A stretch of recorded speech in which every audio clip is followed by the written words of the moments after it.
Hey everyone, welcome back to another episode of the Rent Prep for Landlords podcast. This is episode number 378, and I'm your host, Andrew Schultz. On today's episode, we're going to be talking about asking tenants about their past felony convictions, properties that suddenly have criminal activity, and the best locks for rentals from single family to 1,000 doors. We'll get to all that right after this. Welcome to the Rent Prep for Landlords podcast. Now your host, Andrew Schultz. Have you joined the free Rent Prep for Landlords Facebook group? We're on the push for 13,000 members. If you have a question or a situation you've never encountered, or you just need to bounce an idea off a big group of housing providers, this is the place. So if you haven't checked it out yet, do that today over at facebook.com/groups/rentprep. Don't forget to mention the podcast when answering the questions so we know how you found us. Water cooler wisdom. Expert advice from real estate pros. Our first water cooler wisdom of the day is a tenant screening question. Let's go ahead and jump right in here. Can we still ask if a prospective tenant has been convicted of a felony? I use rent prep questions to ask the tenant. I assume they're talking about like the pre-screening questions. And now the wording has been changed to relevant crime. How are you dealing with what questions to ask to avoid being charged with a human rights violation?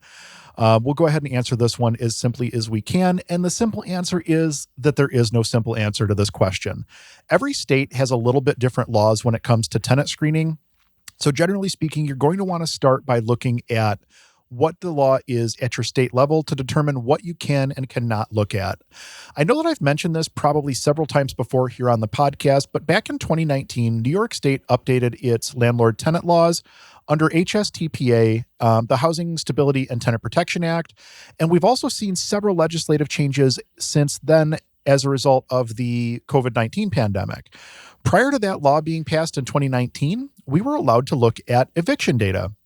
We could look to see if a tenant had evictions in their past, how many evictions, all that sort of information. Once that law passed, eviction data was no longer something we could look at. Essentially, New York State decided that we no longer needed access to that data. Obviously, this is a pretty big concern for housing providers, as eviction data is a very good indicator as to whether or not someone is going to be evicted again. There are some stats out there that show that once a tenant has had one eviction, they're more likely to have subsequent evictions. I'm pretty sure that data came from one of the credit bureaus, but I couldn't put my fingers on it right away when I was recording this segment. I'll see if I can get that down the road here. It's also a good idea to keep in mind that individual municipalities or counties may have additional tenant screening guidelines that you have to follow. So, for instance, going back to HSTPA here in New York, prior to HSTPA, there was no lawful source of income legislation at the state level. Essentially, there was nothing that stated that you had to accept any lawful source of income like a Section 8 voucher or whatever the case may be. However, here in Erie County, we did have a lawful source of income law on the books that required us to accept those lawful sources of income, such as Section 8. And it was done because there were so many people that were saying, no, we don't want to work with Section 8, that the government essentially had to step in and say, this is a legal form of income. You are required to consider it. And that's essentially where that piece of legislation came from. It started here locally, and then it eventually found its way up to the state level. So you really have to understand what the laws are in your area in order to make sure that you aren't in violation of them when you're looking at data and making decision on applications. At the federal level, there is guidance published by HUD that discusses the use of criminal records by housing providers. It's dated April 4th, 2016, and you can find it on HUD's website, which is hud.gov, by searching for use of criminal records in the search box in the upper right-hand corner, and it should be the first link you come across. I would encourage you to spend some time reading through this document. It's about 10 pages in length, and it talks about how housing providers should examine criminal records when it comes to tenant screening. Now, I'm not an attorney, so I'm not going to sit here and try to interpret that piece of documentation that HUD provides, but it's a good starting point for you to do some research and to start having a conversation with your attorney on coming up with an acceptable criteria for screening your tenants. One thing I do want to mention is that you can literally discriminate without ever having the intention of discriminating and still be in hot water just by having either a bad policy and procedure or no policy and procedure in place when it comes to screening your tenants' credit and background checks. Having a blanket policy of absolutely no criminal background will absolutely wind you up in hot water as well. So this is not something where you can just stick your head in the sand and say, well, this person's had, a criminal past. I don't want anything to do with them. It doesn't work that way in 2022. You have to spend some time digging into this and making sure that you have some sort of a policy and procedure in place that is going to protect you from violating fair housing law. Another thing that's very, very relevant as we're talking about background checks is that you should only be looking at convictions when you're looking at background checks. Arrests and charges are not the same as a full-on conviction. So in this country, everyone is innocent until proven guilty in a court of law. Just because someone has been arrested or charged with something does not mean that that would be a disqualifier for housing. So that's definitely something to keep in mind as well. I also reached out to Christy, who's the Vice President of Operations over at RentPrep, to ask what the reporting agencies look for when they are looking at criminal records. She had sent me over an email, and there's this kind of an excerpt from that email, but I wanted to share more or less what exactly is it that a credit reporting agency or a background check agency is looking for when they are making these records or these reports. So from the email, in order for records to be included on RentPrep reports, the record must fall within the reporting periods under the Fair Credit Reporting Act. Criminal records are reportable for 7 years unless the record resulted in a conviction, and in that case, the record is reported indefinitely. Judgments, liens, and evictions are also reportable for 7 years. Bankruptcy records are reportable for 10 years, but there are some states where those reporting limits may vary. Once a determination is made during the screening process that the record falls within the reporting periods, then we require that any records that we input or include in the report have a number of identifiable exact matches to personal identification of the applicant. Exact matches are made from the following identifiers: name, date of birth, social security number, and or address. Certain dispositions on records can also determine the reportability of a record. So any record that is sealed, expunged, dropped, or abandoned, or a case that's vacated cannot be included in a screening report. In these cases, we remove those records regardless of how old the record may be. Records that have missing detail also must be omitted from reports since we are unable to determine if the reportability is accurate if we're missing key details. As far as asking if a prospective applicant has been convicted of a felony, I would tread lightly. I'd recommend checking with their individual state laws to confirm if they're able to ask an applicant that question during the process. We kind of already talked about that. Recently, there have been a number of developments in certain states, cities, and municipalities which require landlords to qualify an applicant on all other information before they can even perform or request a criminal history search. In some states or cities and municipalities, there's also been legislation sometimes referred to as ban the box due to the checkbox on applications asking if you've been convicted of a crime, which does not allow landlords to inquire about criminal history at all within their rental screening process. This seems to be a trend happening in our industry, and I haven't seen it slow down. My advice, which is not legal advice, of course, would be to ensure as the landlord that you don't have a blanket policy. We kind of talked about that as well. Meaning a landlord shouldn't be denying an applicant if they have just any sort of criminal record. If a landlord plans to deny an applicant based on a criminal record, it should be for good cause, such as for safety and security reasons, and the landlord should be able to deny an applicant for criminal records based on their local laws and legislation. So there you have it. Thank you, Christy, for sharing your knowledge with us and explaining a bit more about what is and is not reportable when it comes to records on credit and background checks.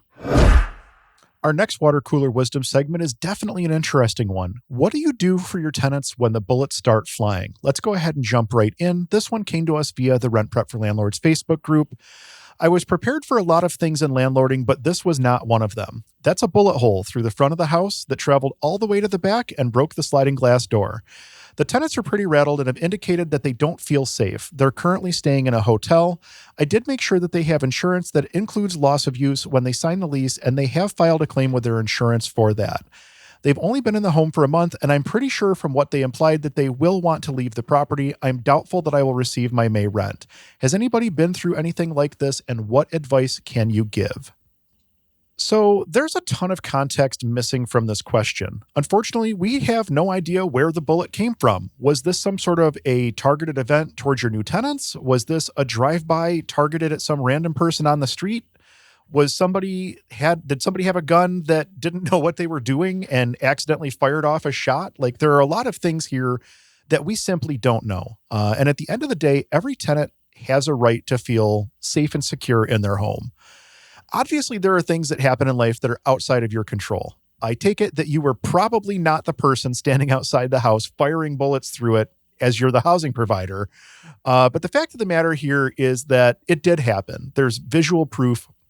You can see the broken windows on both ends of the house. Frankly, I'd be concerned if your tenants did not feel rattled about the situation.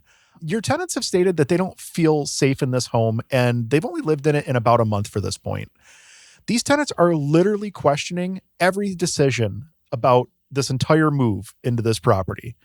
If I was in your shoes, I would just terminate the lease and I would let these tenants move out. Give them their deposit back minus any damages and re-rent the unit. Don't charge them for the bullet holes if the bullet holes were not their fault, obviously. Like, this is not something that was a tenant-caused thing. At least it doesn't seem to be a tenant-caused thing based on the information we have available here. This is a situation where common sense has to reign supreme.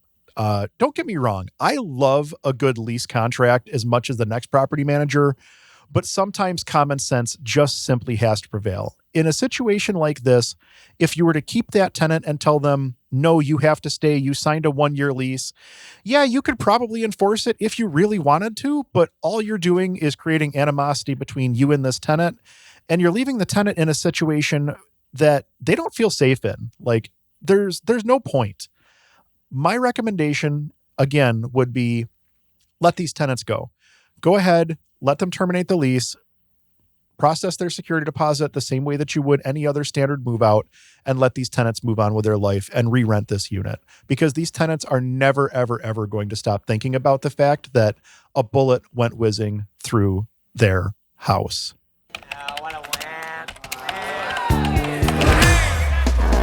Forum Quorum, where we scour the internet for ridiculous posts from landlords and tenants. You probably don't spend a lot of time thinking about the locks and access control systems for your rental property, but it's one of those things that as you grow, it becomes more and more cumbersome to deal with. And it's one of those things that, especially nowadays, there are a lot of different options out there. Should you go with smart technology? Should you go with a standard lock? Who makes the best stuff? What exactly should you do? This week's Forum Quorum comes to us via the Rent Prep for Landlords Facebook group, and it deals with just that. Let's go ahead and jump right in here. I'm looking at equipping my rentals with these locks. They're not a smart lock, which is a plus for me. They do allow managing through an app via Bluetooth, and I can have up to 50 fingerprints or passcodes. Wise makes decent quality stuff at a great price. What are your thoughts, pros, cons, etc.? So I'm not familiar with the lock that they specifically mentioned here. Let me back up a little bit. I'll say that there is an absolute ton of smart home technology that's out there currently. Some of it's very good and some of it is not. And some of it's very expensive and some of it is not. And there is absolutely no correlation between the dollar you spend and how good the piece of equipment is. This could easily turn into a whole different conversation about data privacy and things of that nature as well. But obviously, that's way outside the scope of what we're here to talk about today. Going back to the product they were mentioning, the product being discussed is the Wyze Lock Bolt. And it's spelled Wyze, W-Y-Z-E. It's essentially an electronic deadbolt with a keypad and a fingerprint reader. I haven't used it, so I can't really review it, but I did want to bring up a couple of other options that are available out there right now, options that we've used or are using in our business currently that you can use and scale with as you add more doors that also don't break the bank, because a lot of the smart home technology gets very, very expensive, especially when you start talking about installing it at scale. I will mention the options that I'm discussing today are non-electronic, non-smart options, which, at least at the time of this recording, in my opinion, leads to them being easier to scale up. You can certainly scale up using smart and electronic options, but you have to be cautious with what the requirements are for your system. For instance, if you need Wi-Fi and the building won't have Wi-Fi while it's vacant, your locks might become a whole lot less useful to you. So just understand what it is that you're buying and what you need to have in place before you commit yourself to a system that you want to roll out wide scale. Now, as far as non-smart technology goes. I'm talking about standard lock and key stuff here. If you like the Kwikset products, I recommend the Kwikset 816 Double Keyway Deadbolt. We use these things all over our management portfolio. What we do is install the deadbolt along with a passage knob so that there's no longer a lock on the handle, and that basically prevents tenants from locking themselves out of their units. They have to have their key and they have to engage that deadbolt from the outside. As a result, our lockouts are down to pretty much zero. But what's more important than that is the fact that these deadbolts have two separate keyways in them. Essentially, you have one keyway that uses a KW1, which I guarantee you probably already have a KW1 on your keychain right now. And that's going to be the tenant's keyway. That's how the tenant is going to get in and out of the unit whenever they want. And then you can also rotate the faceplate of the lock to reveal a second keyway, which uses a different Kwikset key that only you have as the landlord. And this gives you the ability to have master key access to your entire building while still allowing the tenants to have a completely separate key. The nice thing is that these locks do use the Kwikset smart home technology. They can be rekeyed in about 15 seconds with any KW1 key. I like these because we can have one master for each building while still having separate keys for each tenant and for our outside or our common doors.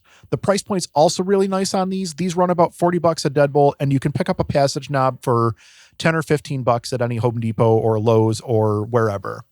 Prior to switching over to the 816s, the Kwikset 816s, we were using a master key system that was built out by landlordlocks.com. That was kind of a neat system because it used interchangeable cores in a system made by Medico.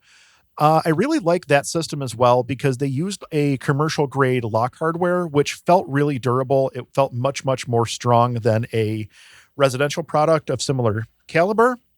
Like if you were to compare the Kwiksets to the Medico locks, there's no comparison. It's a totally different feel in terms of the finish quality.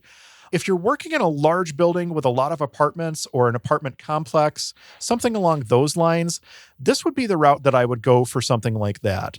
This system is much better suited to a larger building with multiple apartments or a complex or something like that. And you'll understand why here in just a second.